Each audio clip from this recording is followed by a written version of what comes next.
चोली लहंगा सिलाईदा, सूट सलवार चोली लहंगा सिलाईदा, तू अंगिया मंगाईदा।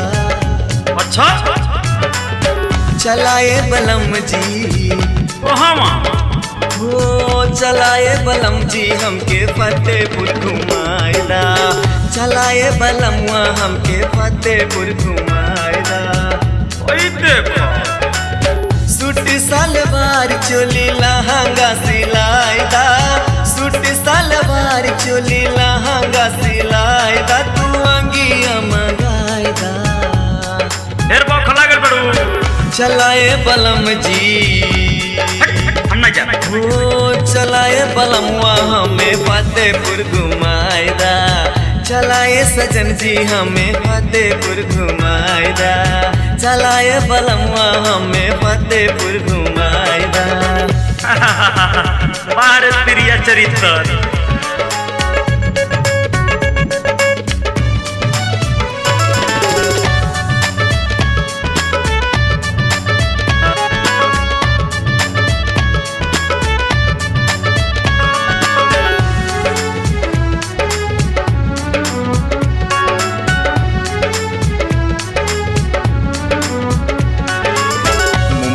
सहरिया से मन गईल उब हो, कोसल रहे जींस नहीं हवा लगे खूब हो। बड़ा आउटस्टाइल है जींस पहरे के नु। मुंबई सहरिया से मन गईल उब हो, कोसल रहे जींस नहीं हवा लगे खूब हो, हवा लगे खूब हो। यह से तनी मन बाफराक पहिनाईदा, यह से तनी मन बाफराक पहिनाईदा, फराक पहिनाईदा। सब फरमाइश पूरा होइता। चलाए सजन जी हम ना जा हो चलाए बलमुआ हमें फतेहपुर घुमाईदा, चलाए बलमुआ हमके फतेहपुर घुमाईदा।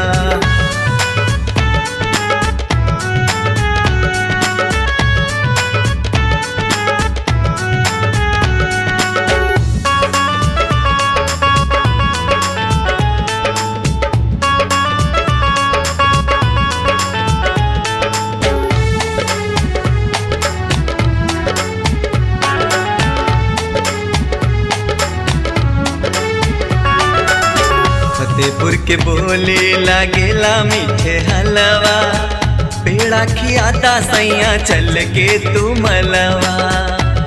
अच्छा याद बा फतेहपुर के बोले लागेला मीठे हलवा, पेड़ा खियाता सैया चल के तू मलवा, चल के तू मलवा। पानी बतासा चौक पर के खियाईदा, पानी बतासा चौक पर के खियाईदा, तू चटनी चटाईदा। यहाँ का पानी पूरी ना घोटा था तोहरा से। ओ सुनाए बलम जी हो चलाए बलमुआ हमें फतेहपुर घुमाईदा, चलाए बलमुआ हमके फतेहपुर घुमाईदा। वहाँ वड़ा पाव ना मिली बुझ ल।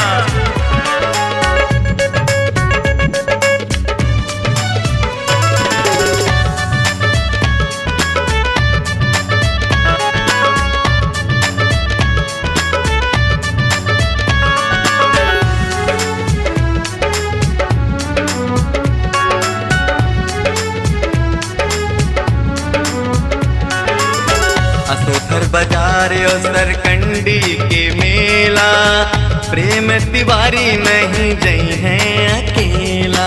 अच्छा जमुना किनारे वाला। असोथर बाजार असर कंडी के मेला, प्रेम तिवारी नहीं जई है अकेला, जई है अकेला। देव के संघवा तू गाड़ी पकड़ाएदा, नीरज के संघवा तू गाड़ी भराएदा, तू टिकट कटाएदा। हम बुझत रहने हाँ। ओ मानला कहनवा, ओ मानला कहनवा आज फतेहपुर घुमाएदा, मानला कहनवा सैया फतेहपुर घुमाएदा। सूट सलवार चोली लहंगा सिलाएदा, सूट सलवार चोली लहंगा सिलाएदा, तू अंगिया मंगाएदा। इतना प्यार से कहतारू। चलाए बलम जी, हो चलाए बलमुआ हमें फतेहपुर घुमाएदा, चलाए सजन जी हमें फतेहपुर घुमाएदा, चलाए बलमुआ हमें फतेहपुर घुमाएदा। चलो ना मनबू तो अब तहरा के हम फ्लाइट से लेके चलो।